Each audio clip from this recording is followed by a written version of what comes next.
talk to us.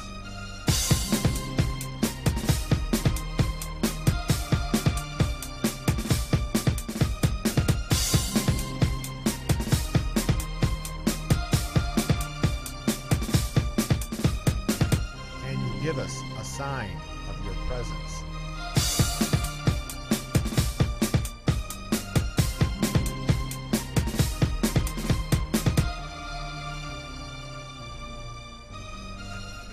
And welcome to Let's Talk Ghost. I'm your host, Steve.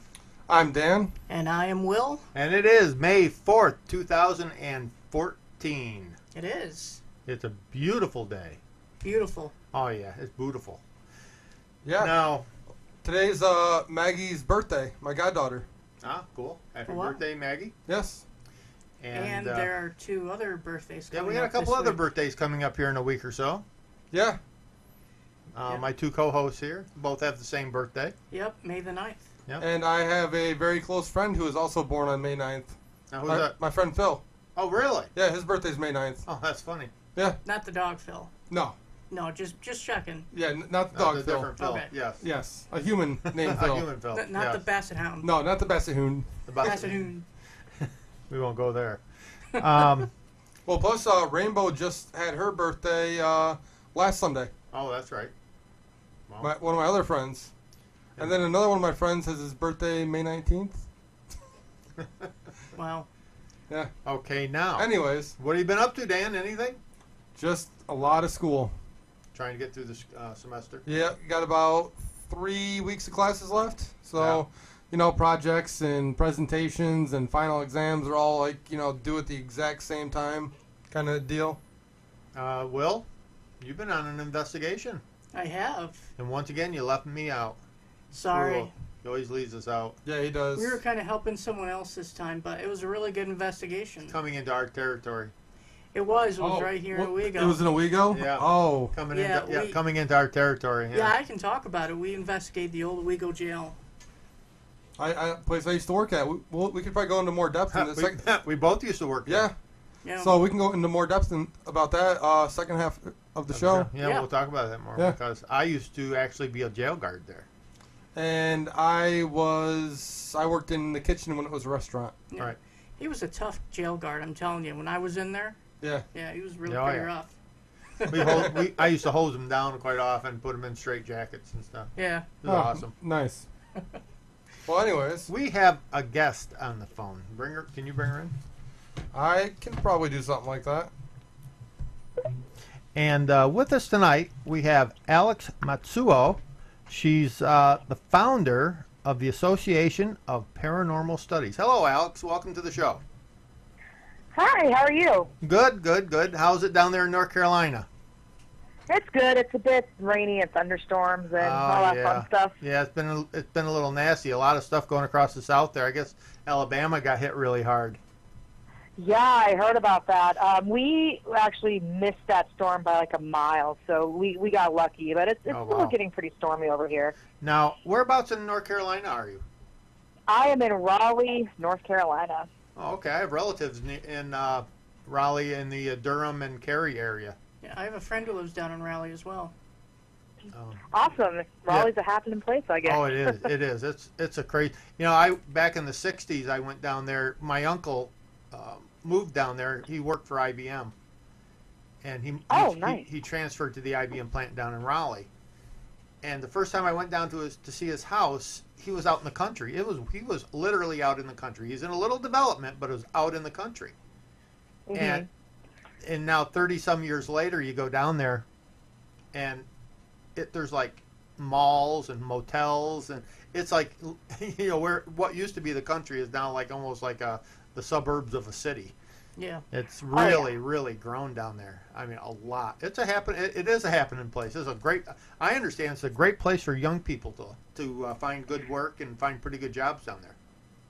Oh yeah, I completely agree with that too. I mean, I have a pretty good job down here, and the cost of living is so low. Right. I don't have to live like in a mobile home. Really? I actually have a nice apartment. Yeah. Yeah, I have some second cousins and stuff that live down there, and they all have nice houses and stuff, and they have like state jobs and county jobs and stuff, and they're doing quite well for themselves. It's a nice area. The weather's always nice. It gets a little humid for me. Oh yeah. Yeah, it gets a little hot. My first summer here, the humidity was a shock. Oh yeah, it's very humid down there. A lot of pine trees. Mm-hmm. Now, we'll get back to the ghost. Now, you are the founder of the Association of Paranormal Studies. Can you tell us a little bit about your group? Yeah, my group, essentially, we focus on client cases. So we're not really into the big public, ghost hunts. I mean, we'll attend them, but we don't necessarily run them. We primarily specialize in private cases. So we started in 2011, and I started the group in San Diego when I was still living there. And we also have a team out in Raleigh. The San Diego team is still going, which is great. And yeah, we all come from different backgrounds. When the team first started, we were primarily military. I was the only civilian on the team, which was interesting. And so we all come from different backgrounds: military, teachers, administrative assistants, students, psychologists. We even have former police officers on our team. So we have a lot of different backgrounds in our group, and we're able to contribute different things to the team, which in my opinion, I feel makes the team run very smoothly. So, yeah, that's our team in a nutshell right there. Oh, okay. And we also do our own areas of research. We actually have several photographers on the team, so they're always doing write-ups and, doing, things for our clients, when it comes to the famous orb debate and, getting that knocked out of the ballpark. And, yeah, so, I mean, and I'm a photographer myself, and, so we all have something different to contribute, and like I said before, we all have our own little topics of research that we're all focusing on. That's actually a requirement to be on the team, is you have to be researching something, whether it's, Right. Ghosts, poltergeists, demons, aliens, anything. You got to be researching something all the time. Oh, yeah. I mean, just to do this show, I am constantly researching. Now, you said you have quite the orb debate, huh? Yeah. Okay. Yeah, if I had $1 for every photo I got that had... Okay, I'll get on my soapbox right now about it. Yeah, well, we're pretty much anti-orb here, too. Yeah. I've been doing this for a while, and I've used night vision. And dust, anything that floats by in front of the camera is going to look like an orb. Whether it's dust, a bug, it doesn't matter what it is. It's going to glow, and it's hard to believe that people are still thinking this is something paranormal. After, it's been years since we've proven that this is not paranormal. This is just dust, or moisture, or a bug. Yep, exactly. But there's still people thinking the other way. So, but now, I believe that orbs do exist. I mean, can be ghosts, but you got to be able to see them with your naked eye. right. Now, Exactly. yeah, right. If it's emitting its own light, like I'll ask somebody. I said, "Now, did you see this orb with flash photography or night vision, or did you see this orb with your naked eye? Was it emitting its own light?" That's a huge difference. It's a big difference because, yeah, we're all now. Do you are you guys strictly scientific? How you do your investigations? Well, we don't like to say that we're scientific because, I mean, gosh, to even put the word science out there, Right. I mean, that would just add a whole plethora of, I don't know, not necessarily standards, but, I mean, we do use the scientific method, but we don't promote that we're using science. Right. I'm very skeptical. My whole team is very skeptical when it comes to approaching cases, which we need to be that way, especially if we're working with clients. I mean, we Right. can't just go in there and say, oh, yeah, there's a ghost, when there really isn't, and, that could send someone into a psychological break. So Absolutely. So we do consult with, the more scientifically minded people if we need to. We haven't had to do that too often since a lot of the stuff can be explainable. I actually, because I work in theater and I was doing a lot of tech classes and whatnot, I actually learned all about EMS before I even got into the paranormal. Right. So actually I learned how to use an EMF meter for the real purpose that it's used for. what a concept. Yeah. So if I know how to check like electrical wiring and all that stuff, so that's definitely I guess you could call that, approaching things with a science mind. In a case, when I'm checking, electrical wiring, just plumbing, that type of thing. And Right. oddly enough, I have my theater background to thank for that experience. Anything that we might have questions about, we actually do have a contractor on hand to come in and help us out if needed. It's actually the husband of a prior client we worked with who offered his services, which was cool. Right. So like I said, we don't really promote that we use science, but we do try to at least use the standards of the scientific field to keep ourselves in check, most of all. So basically, what I'm asking, you're not using psychics or dowsing rods or. We do use psychics in a very controlled Okay. environment. I make sure that my psychics are going completely cold. Right. And even then, I don't take unless we bring them into the case and they're like on the ball with everything, I just use them as a tool, just as a second opinion, so to speak. Right. Psychics do have their off days, and I have seen psychics do readings that blow me away, but I've also seen psychics do readings that I'm like, gosh, I'm sorry, but you're way off. Right.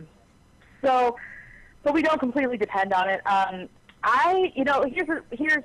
Dowsing rods. I do use dowsing, but not for investigations. I use it just for my own research. Right. I feel like a lot of teams that are using dowsing rods are using them incorrectly because I see teams passing around one set of dowsing rods among 5 or 6 different people, and that's not how dowsing works. It's very much you have to get the dowsing rods in tune with your own quote unquote energy field, so to speak. And it's like if you use the I Ching or tarot cards, a very similar concept in there. So. Okay. Okay. I haven't used it to investigate lately. I did used to, not for clients, but just because I had access to a very haunted space at my work. Very convenient. I would use them in there just to kind of test things out and see how it turned out, and that I use that as part of my research for a couple months, Right. for the team requirements. We'll use the stuff like psychics. Just to get a second opinion, just to see if there's, Right.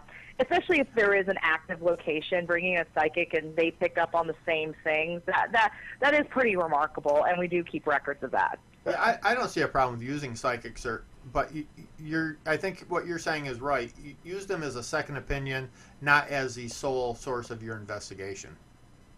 Exactly. I mean, and when I bring in, I already have 2 psychics who are on the team. I just don't give them access to the client files until after they've actually been Right. at the location and done their reading, because a lot of them do want to learn how to serve their fellow man with their abilities, which I think is great. And if there is a psychic out there that wants to do that, they're certainly welcome to be a part of the team.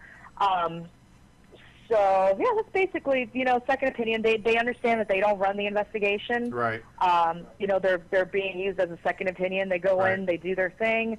They may stick around for another part of the investigation, depending how things went, and then that's basically it Yeah, as far as how much they're used. I mean, unless they're getting everything that the client has been through, activity, if things correlate with historical records.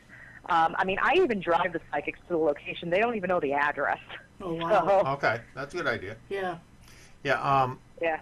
Now, Deb, a member of Will's team, Yep. uses dowsing. And we've had I'm really skeptical of psychics and dowsing rods and that sort of thing, but we've had some interesting Well, actually, dowsing sessions.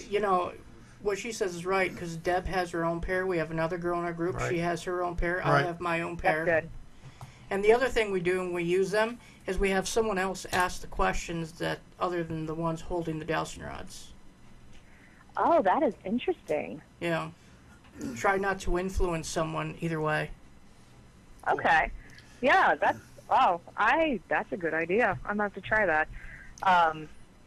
Now, what kind of equipment are you guys using?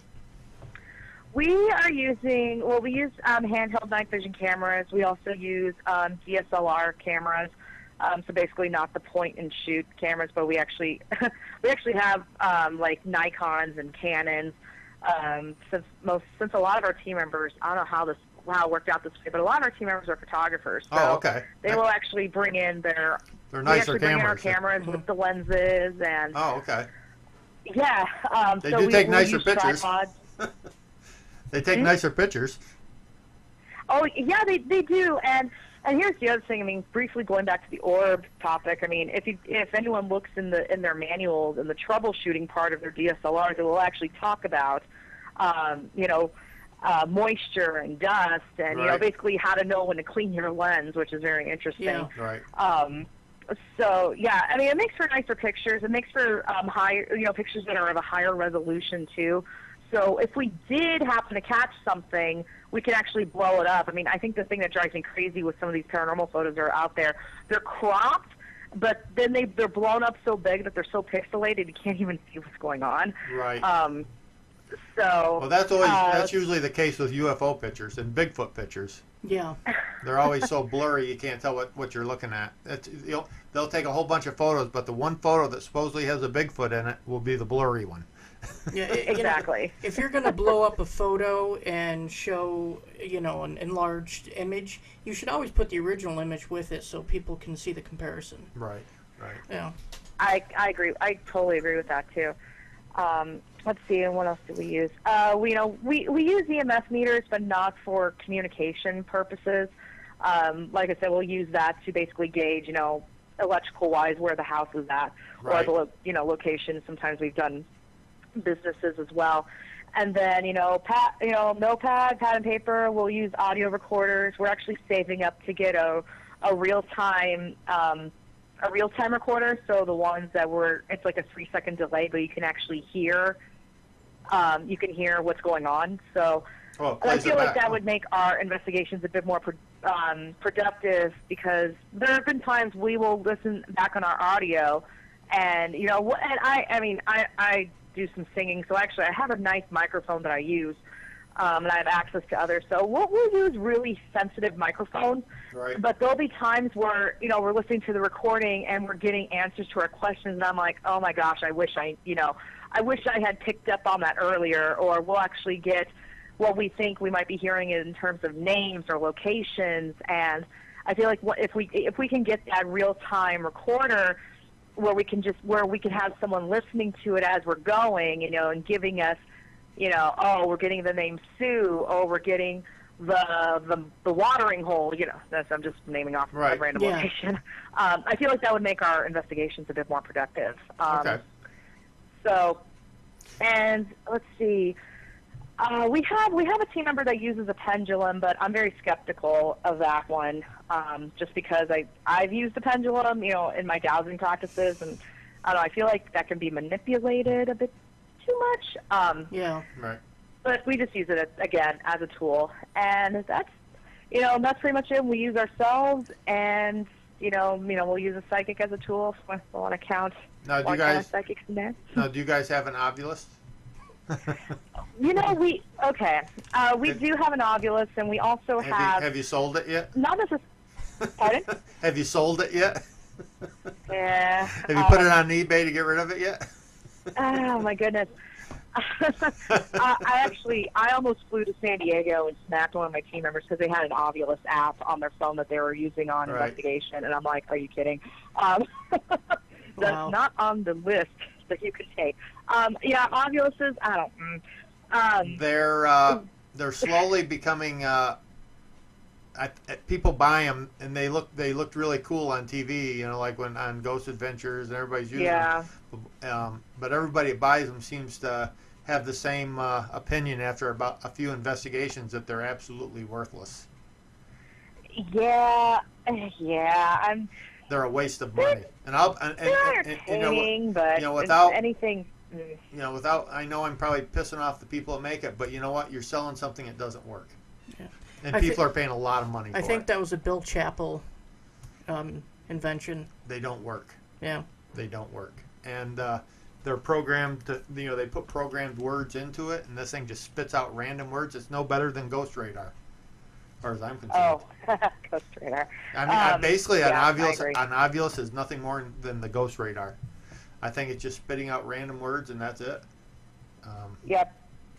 And the reason why I will sit here and say that and stick to my guns on something like that is because I'm here for the investigators, not for the people making this equipment, selling it. Mm-hmm. And if I think a piece of equipment is a piece of crap and you're going to waste your money on it, I'm going to tell you so. I mean, that's just the way it's got to be. I mean, I'm not going to stand here and let investigators waste good money on junk. Oh, yeah. I completely agree with you there, too, especially since equipment is so expensive nowadays. And I don't know if you've seen this lately, but they're starting to sell the teddy bears that have, like, EMS meters built into them. Yeah. And apparently you can program some of them to, like, give off, like, they can say certain things. And unfortunately, there's people out there that are building this stuff, and they're really taking advantage, I think, of the group, because some of this equipment, some of it, it's probably okay equipment to use, but it's really, really overpriced. Mm-hmm. The electronics in them is only a few dollars to buy, and they're selling it for $160, $70. Yeah. They don't have very much money into these things, and I'll tell you, the best person to buy equipment from, some of your equipment from, is Vortex Ghost Gear. I'll have to write them down. I know the gentleman that makes the stuff. His name is Bob Christopher. He's also on a TV show called Ghost Detectives. Oh, okay. And the man admits he makes no money on his equipment. He basically sells it at cost. It's Wow. relatively cheap. Yeah, he's selling stuff almost at cost. He's a really nice guy, and like I say, Vortex Ghost Gear. He's selling stuff he sells stuff for a really good price. And he was just on the show recently. Yeah, he was just on our show a couple weeks ago. Really nice guy. But at least he keeps stuff reasonable. Now, how many investigations have you guys done down in North Carolina? North Carolina. Well, I've only been here since June. So let's see. We've been on. Oh gosh, at least a half dozen client cases, which I'm actually floored about. I'm actually floored about that we even get that many cases. And then we've also been doing a lot of traveling. So we just went to Gettysburg last month, and no, not last month. It was a couple weeks ago. Wow, you can tell I've been working a lot. We went to Phenomenon a couple weeks ago in Gettysburg. We actually only went to the event for one day. And no offense to anyone who participated in Phenomenon or ran the event, but I had my psychic medium with me and one other team member, and we had never been to Gettysburg as a team before, so we actually took advantage of the town, and we did the battlefield and the history all on one day, which that was an exhausting day. Oh, it is. It's huge. It is. It's huge, and I feel like we still haven't skimmed the surface. I've been there several times, but I've been there quite a few times. As a team, we've only been there once, so we got some work to do there. And then we also investigated the orphanage and the Jenny Wade house, which, for the price, we got the two places all to ourselves, and it was really interesting. So, so we've been on, the Raleigh team. We've been on. We'll do public locations as a training too. About 15 investigations. Oh, cool. So you guys been busy. Yeah. In about 10 months, it's not too bad. And I do acknowledge that, I tell my team members, I know you guys have lives. So, oh, yeah. I know you guys have families and you work full time. So we try not to take over personal lives too much. So I got a question for you. Yeah. Have you ever actually seen a ghost? Have I seen something that I think was a ghost? Yes. My science-based friends might not come after me, but they might kick my booty if I was sure I saw a ghost. Apparition-wise, no, but I have seen orbs with my naked eye. And ironically, during that time, all of our equipment stopped working. Which I was actually I wasn't even thinking about the equipment though at the time that it happened. It was on the USS Hornet. Oh, okay. In San Francisco. I was in the 6th bay with a friend, and we weren't getting much because we were actually there with a big tour group, and I was actually kind of disappointed in the ghost tour of the USS Hornet because they were doing the flashlight trick for the first hour. Yeah, I was actually very bummed out about that. But we actually got some time in the 6th bay, and we weren't getting anything. And my grandpa was Japanese, and he fought for the U.S. Army during World War II, and the USS Hornets, big claim to history is they fought against the Japanese during World War II. So I just started talking to the dark and talking about what my grandpa did, and wondering how whoever was there, how they felt about it, considering my grandpa was Japanese. And all of a sudden, we see these green lights flying around the 6th bay. Oh, and really? I mean, with my naked eye, and I'm sitting there, I'm looking at my friend, I'm like, are you seeing this? Like, it wasn't even in my peripheral vision. It was straight, front facing right in front of me. And so, we run, we turn on the lights, we look at the ceiling, we're like, is there anything here that could make that? And, I'm getting a little creeped out because I had never seen anything like that before, and I'm like, okay, maybe I'm hallucinating. Maybe it's like some form of seasickness. So we turn the lights off. It's, the only light in that room is red, it's the exit signs. And so we're sitting there again. Nothing's happening. And I started talking again. I started talking about my grandfather, and the lights started up again. Oh, wow. So That's it was probably the coolest thing I've ever seen in my life. I haven't been able to replicate it. And my friend tried to turn on her camera, and nothing was turning on. And I'm like, well, isn't this convenient? But yeah, it wasn't as terrifying as I thought it was.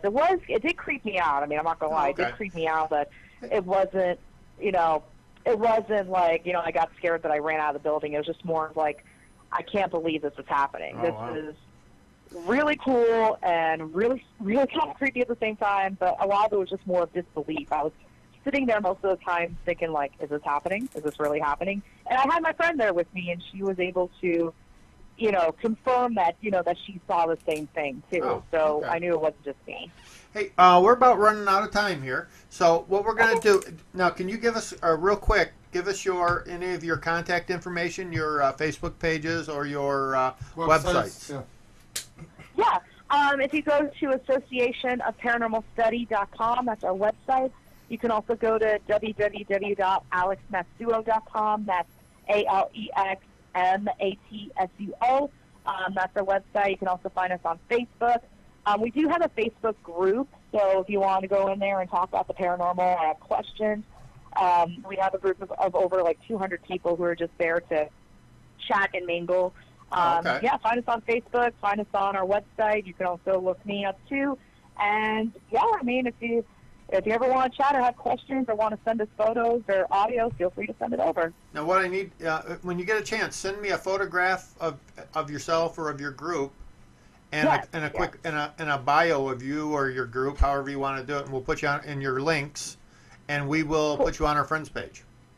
Awesome. Alrighty. Hey, well, really nice having you on our show. It was. It was nice meeting you and everything. And in the future, we'd love to have you back again. Thank you so much for having me on. It was fun. Okay. Hey, have a good night. Yep. See ya. Bye. You too. Bye. And that was Alex Matsuo. He's sitting back like the show's over. From the Association of Paranormal Studies, and we'd like to thank her for being on the show. Yeah. Go ahead, Dan. Who do you got tonight for music? This week we have the Clinton Johnson Band with Every Car Behind Me Is a Cop. All right. All right. I've always known wrong from right. For the dark run into the light. I try to run and I try to hide. In the end, I guess I lost my fight.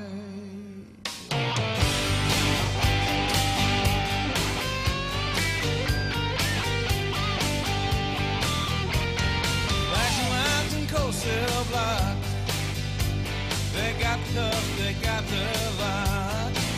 Oh, here they come and never stop. Every car behind me is a cop. Oh, every car behind me is a cop. Against the wall and don't you move. They always win, you always lose. Oh, they got the law, they got the drop.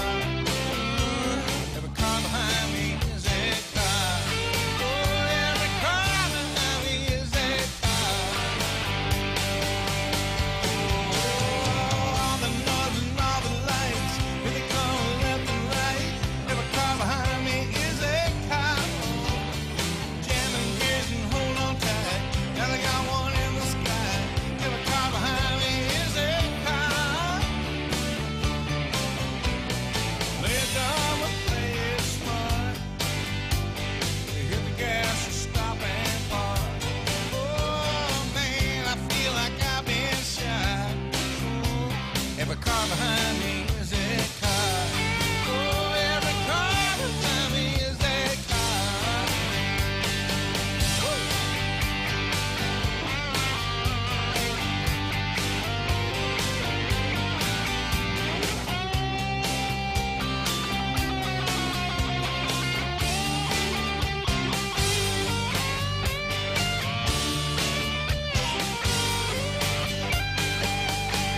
All the noise and all the lights, here they come left and right. Every car behind me is a cop. Jamming gears and hold on tight. Now they got one in the sky. Every car behind me is a cop. Oh yeah, you don't know the pain I'm in. My wicked ways, my only friend. Oh, I can't let myself get caught. Every car behind me is a cop. Oh, every car behind me is a cop. Oh, every car behind me is a cop. Every car behind me is a cop. Here they come, here they come, here they come. Oh, every car behind me is a cop.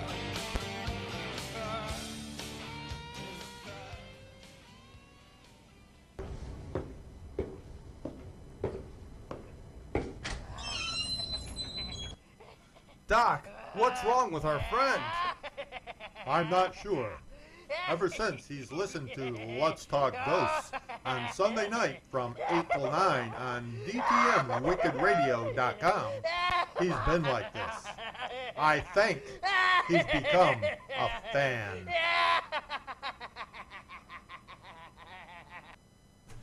And that was the Clinton Johnson Band with Every Car Behind Me is a Cop, and you can check them out on our featured artist Did you page. see me hold my sign up? Yeah, Yes, I did. Said And that's Will laughing in the background. yeah that's as me. well. Yeah, Will went absolutely insane when he heard the show. Well, actually, that's just a laugh track, but... Yeah. So Dan, So, what? I'm making noises over here with my paper. That's all right. You know what time it is? I do. It is time for What the heck does that mean? And It I'm is sure, that time. and I'm sure Will's gonna know the answer. Well, because I'm kind of tired today, I Yeah. went with a simple word, so I didn't have to, simple? try to... Was that a word like a fire truck? No. Please be the word ghost. Please be the word Ghost. ghost. I know this one. Demon. Nope. The word is 3. 3. No, not really. Does it mean one more than two? Yes, it does. No, the word is druxy. Druxy. Druxy. Druxy. That's what a drunk would say, because he couldn't really say drunk. I'm a little drunky. He said, I'm a little druxy. Close. Yeah? Really? No, not really. Oh. I was like, wow. Yeah, because it was that was just me being drunk. No, not even close. No? No. That was me talking gibberish. Yeah, that was Awesome. nice. That yeah. was awesome. That was Now, awesome. do you have a guess, Will? Of Druxy? Yeah, druxy. Let's see. That's a stumper. I actually don't know that one. That's what it means. Yeah. It means that's a stumper. So it doesn't mean it's a stumper? Well, it could have to do with a stump. Really? What kind of stump? A tree stump or a leg stump? I guess it could be either or. If the leg stump. Druxy, it means short and cut off. No. Could you use it in a sentence, please? Sure, I could do that. The house had extensive druxy. Really? Yes. My house? It could. It has extensive druxy, huh? It could. Termites? No. Nothing to Thank do with God. nothing I to do don't with have termites. Druxy, huh? Yes. Bad smells. Not bad smells. Is it some kind of damage? Yes, it is. Druxy is a type of rot. Is it like rot? You're getting there. Mildew. No. Mildewy rot. Rotty mildew. No. Drywall damage? No. Damage to the toilet You guys aren't. after a really No. bad night with burritos. No. All right, I'm stumped. You guys are both stumped? Yes. Okay, druxy is having rotten spots concealed by healthy wood. Really? Yes. I actually probably have that That's what I'm saying. because Yeah. it's a 200-year-old house. Right. Awesome. Yes, Wow. it is rotten spots concealed by healthy wood is druxy. Now, do you suffer from druxy? I most certainly do not. All right. That's good. That is probably good to know. Yes, it is. Now, what were we going to talk about? We were talking Well- about something there. well, We're going to talk more about the investigation that Will can actually talk about this oh, week. that's right. We were talking about the jail. yeah. The jail that both me and you have worked in. I worked in as an actual jailer. I worked. I was a senior and jailer on the Sea Line shift in 1980, 81, and 82. And I worked there for less than a year in the kitchen. One of my at the time, one of my friends was like the head chef there, and I worked days. I washed dishes, did some cooking, cut vegetables. I was the one that used to beat the inmates with the rubber hose Nice, and the phone books. sweet. That way you don't leave the mark. Oh, okay. Yeah. Then we'd hose them down with ice cold water and stuff. You know, So that's the way you're anyways- supposed to treat them. Yeah.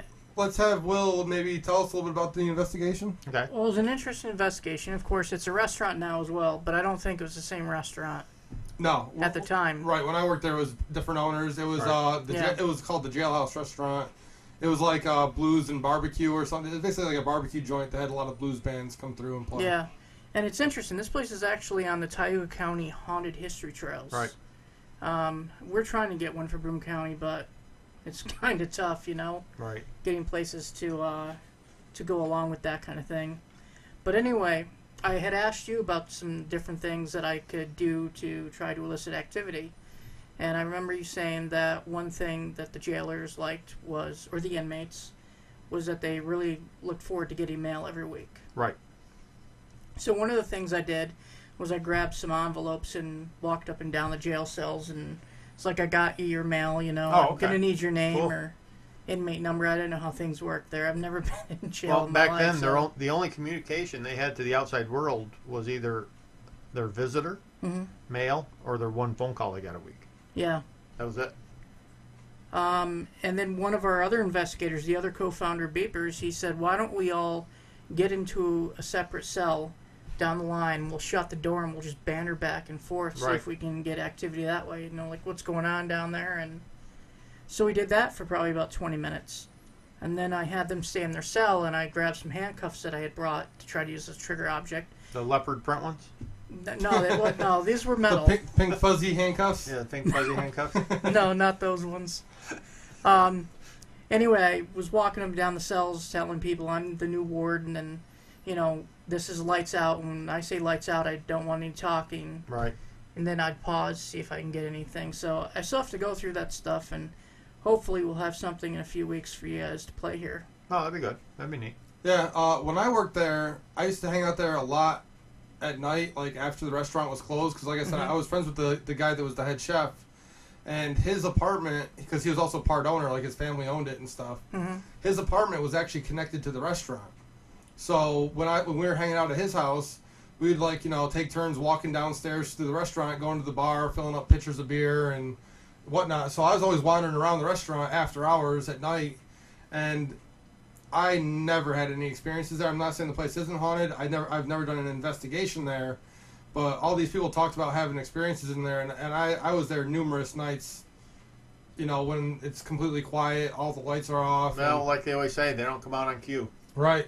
Well, we did have a ghost box going, and we were testing our equipment out when we first got there, just make sure the walkies work. And Wade, the other co-founder, he had the original Frank's ghost box on, and it was just going static. There was nothing else. And I was on the walkies going, check, check, can you hear me okay? And all of a sudden, this voice comes over, smell goes, hi. And then That's I didn't kinda hear anything else on that ghost box the entire night. Huh. Well, supposedly the ghost name there is Roger, or... I don't know a name. Because when I worked there, it was the myth that his name was like Roger or something like that. That's what everybody called the ghost there. Yeah. I don't know where they got that name I from. have no idea. When I worked there as a guard, I It don't was like remember. the waiters and waitresses, bartenders. Right. Yeah. It was Well, kinda- I told you which cell. I think I explained to you which cell Yep. where the gentleman back in the 70s barricaded his bar shut with a sheet and then set his cell on fire. Yep. And he burned to death inside his cell. I have actually seen with my eyes the photographs from that, and Yeah. I know exactly what cell it was in. Yeah, and down in the basement area, there's some doors that have bars on them, and we're thinking it was solitary confinement. We don't know for sure, but that's Could have been what- maybe back years and years and years Yeah. ago. Yeah. But back near there, we did get some weird things. I was asking for them to make noises, and we got bangs, and I said, can you copy this? And I banged twice, and right away it banged twice on the pipes. Wow. Wow. Now, whether that was just old pipes with water going through it, Right. because Because pipes that's a lot of metal in that building. and Oh, yeah, there is. buildings make noise, especially old buildings. Oh yeah. Yeah, that's a noisy old. It's all concrete and steel, and it's just, you know, as it heats up, gets cool, whatever, Yep. metal contracts and shrinks, and it makes funny noises. But not to say that what you heard couldn't have been a knock. Yeah. Well, and you know the reason why all those bars are still there is because they're basically holding up the building. Right. Yeah. That's why, like, when they wanted to renovate that and turn it into apartments and a restaurant, they had to leave like a lot of those cells and bars in, because isn't that what it was? Is they Part of it, and Part of it? also the historical society didn't want them to. got it They completely? wanted it to remain as so that people could still tell that it was a jail. Yeah, the 'Cause I heard- nostalgia of it all. Yeah. Well, I heard somewhere that also a lot of those It might be part of the structural. those very bars possible. were actually like structurally holding the building up. It's possible. Well, because it's possible. I don't well, know. in I my- mean, they are all hooked to the ceiling. and stuff. in my friend's apartment there, he still had his bedroom had a jail like cell on it. Oh, really? So this is a private apartment. So he was right above the jail. Yeah. Oh, so he was on the third floor of the jail. His apartment Well, his apartment was on the second floor. of the jail, or was he in the brick part or the office area part? Well, you walk into the restaurant and there's the stairs with like, is the motorcycle still there? Yep. You go up the stairs by where the motorcycle is, and towards by the back door, you turn left at the top of those stairs, and there's a one bedroom apartment up there, and there are No, not anymore. That whole second floor is all a restaurant now. You got to go up to the third floor to get to an apartment now. huh.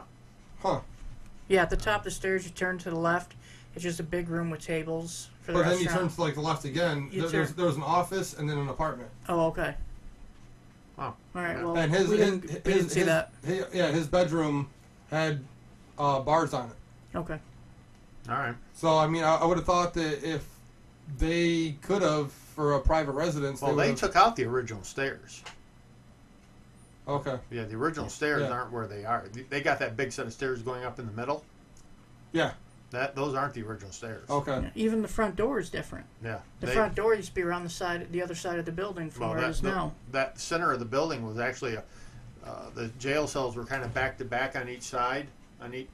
There's like 2 rows of cell blocks, Yeah. and in the middle of the building there was about a 4 foot wide utility wall thing that you could go into, and it was where all the plumbing and heating lines and everything was, but right down through the whole middle of the jail, all 3 floors. You could look up, and there was just steel catwalk on each floor that you could walk on. You know what you haven't done yet? What's that? We haven't gone into ghost hunting mode. Oh, we haven't, have we? No. All right. Dun dun dun. Ooh. Now, for people watching us on YouTube, we are now in ghost hunting mode. Yes, we are.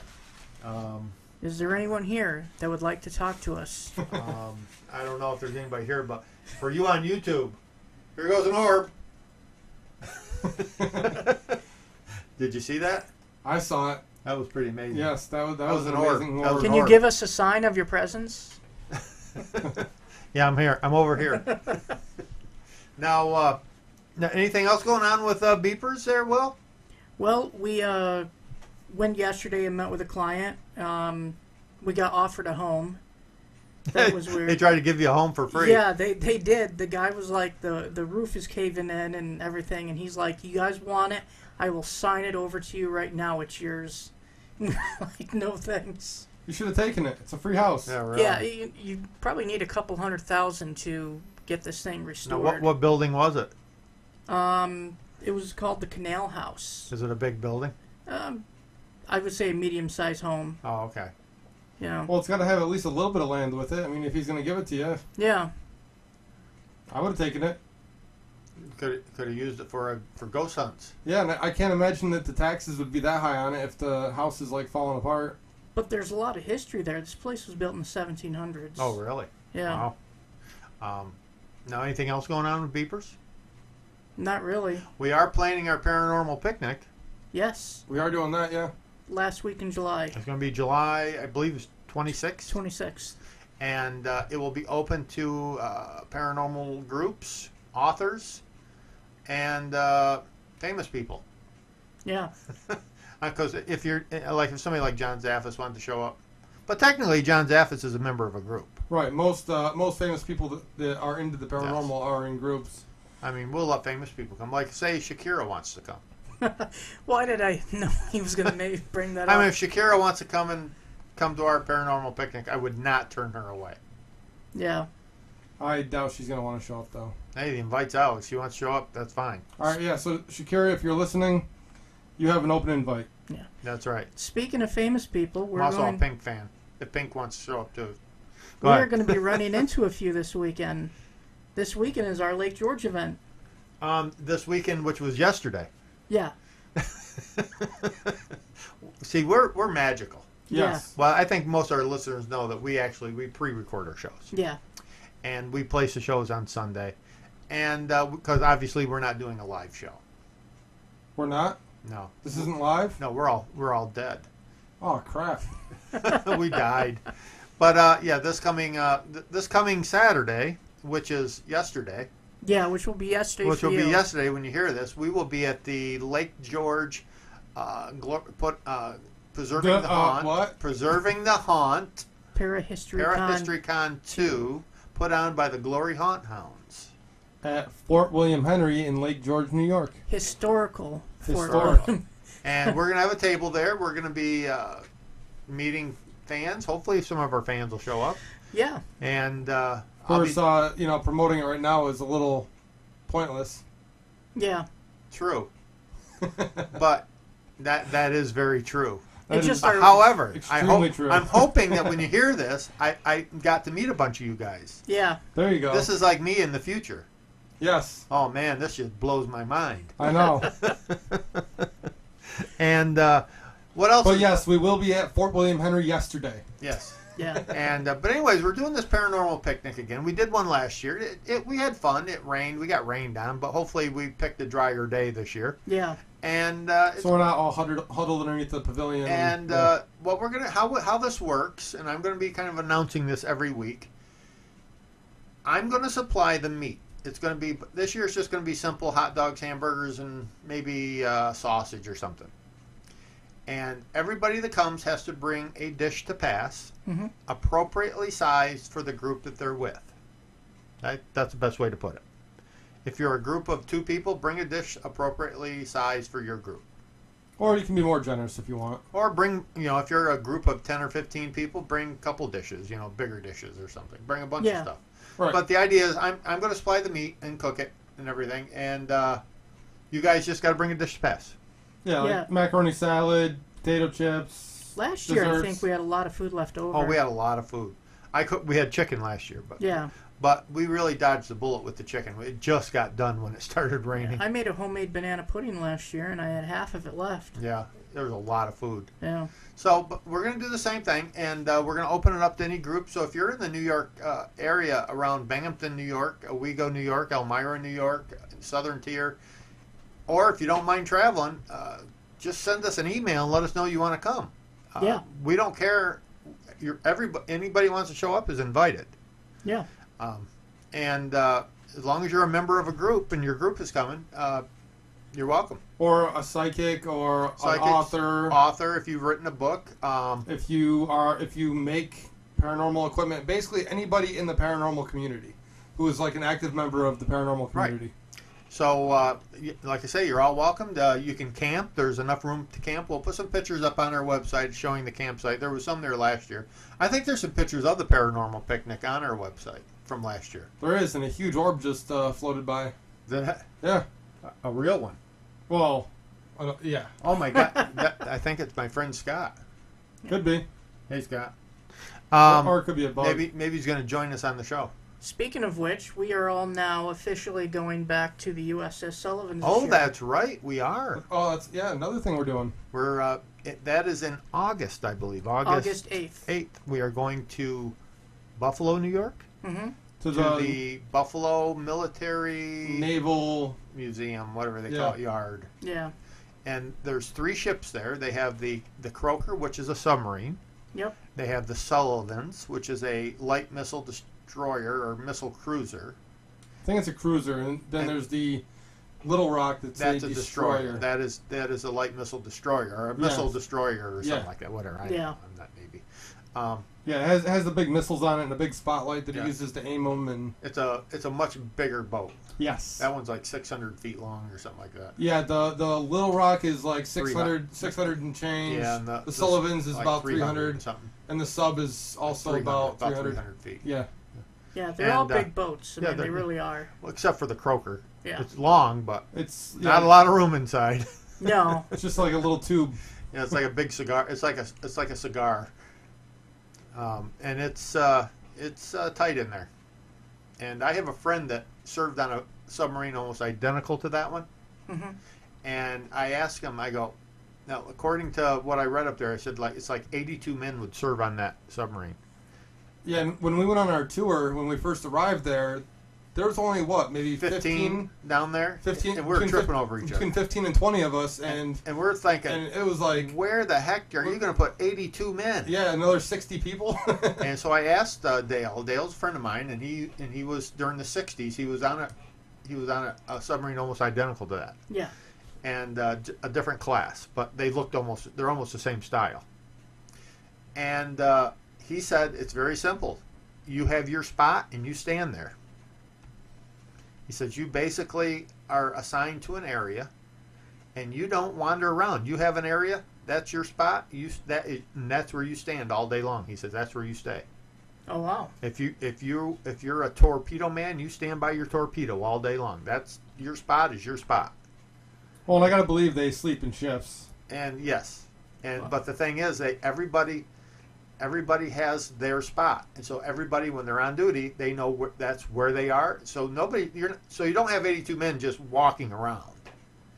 Everybody's at their station all the time, and that's kind of how it works. I gotta say, after seeing the ships, and especially their sleeping quarters, wow, huh? I'm like, wow, I have no idea how they did it. I have a lot it's of amazing. respect for people in the military to begin with. It's amazing how the Navy can pack that many men into a small room. Yeah. I mean, you can have a room that's like 12 by 18, and they'll have like 23 cots in there.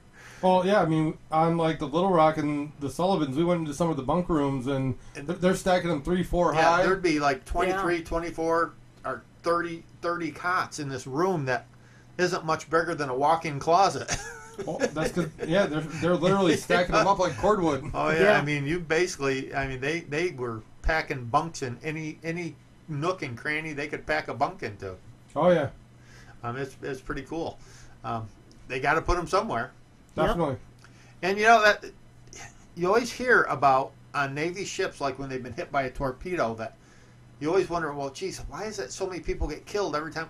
Like if a bomb goes off, it's just a small hole in the side of the boat, but 20 sailors get killed. Or 30 or 40. 30 or 40 sailors get killed from this small explosion on the side of a boat, you know, like maybe a small hole. Well, because there's probably 20 or 30 men sleeping on the other side of that hole. Yeah. And that's why so many men get hurt when no matter where you punch a hole through a boat, you're going to hit somebody. And what I like about it is there's areas that the normal public can't go into. They're chained off. Right. And they told us, they said, wherever you guys want to go, Right. go behind it if you want. I hope they open up more of the ship this year, though, because last year there were still parts they wouldn't let us into because of the asbestos. Yeah. And they've been working on cleaning the asbestos out, so I'm hoping they got more of that cleaned out so we can get into more of the areas. Well, We're also going to another event in September. In September, the para unit. No, wait a minute. The Finger Lakes Paracon. That's right. The Finger Lakes Paracon. I couldn't remember the name of it. You said they're giving us a table, so we got to start promoting them. Yes, they are generously giving us a table, and in exchange for it, we're going to promote their. So I better get their name right. Yes. The Finger Lakes Paracon Paracon. in Auburn, New York. He is supposed to send us some artwork, and we're going to put some flyer on our page, on our event page. But real nice guy. Talked to him. Very friendly. Should be a good time. Our friends from the RIP Rome Investigations of the Paranormal are going to be there. That'll be fun. Pete and Dr. Dave. Yep. I was just looking at the updated list of who's going to be there last night. There's going to be quite a few people there. Yeah. Someone from Rolling Hills Asylum will be there. Oh, okay. That'll be cool. I think we're going to have a busy summer. Yeah, we're going to be there at the Finger Lakes Paracon. Right. But we also have another event here. Now, you have 2 tables, right? I think we do. Right. But we also have another event here the same exact day as RoberCon, which is a sci-fi convention at the Roberson Science Museum in Binghamton. So half of the team's going to Finger Lakes, half of them is going to stay here. Wow. You guys are busy. We're going to be. It looks like we're going to be busy. It's always good to stay busy. Yeah. And hopefully we get some good interviews for our guests at Lake George. We should. Yeah. That should be nice. We did last year, Yeah. so that'd be good to have something for our fans to look forward to. We'll be interviewing, hopefully. I know Brian Cano messaged me on Facebook and promised me an interview. Yeah. So there's one down right But- there. Yep. I do believe we're getting down on time, though. Yes, we are getting down on time. We have a couple minutes left. We could probably go out of ghost hunting mode. Well, I could. Let me reach around and go out of ghost hunting mode. There we go. We're back to radio show host mode. Yep. You can listen to Let's Talk Ghost at www.letstalkghost.com. We have a new show every Sunday and about 90 shows in the archives. You can hear us at on dtmwickedradio.com every There you Sunday go. night between 8 and 9. We're getting a lot of places here. You can also find us on iHeartRadio. Search for DTM Wicked Radio, and you will find us under their listings. You can find us on Facebook. Just search for Let's Talk Ghost. You can find us on Twitter. Search for Let's Talk Ghost. How about you, Will? Go ahead. Wait, what about YouTube? Oh, you too. Yeah, and Now we're on YouTube. look for us on YouTube. All right. You can find that link on our website for YouTube. Yeah. You can go to bpirsparanormal.com. You can find us on Twitter and Facebook at Binghamton or BPIRS Paranormal. You can find us on Facebook at Binghamton Paranormal Investigation Research Society. All right. And once again, I'd like to thank Alex Matsuo for, I hope I said her name right, Matsuo. Sorry about that, Alex. From the Association of Paranormal Studies. And with that said, we will see you all on the next investigation.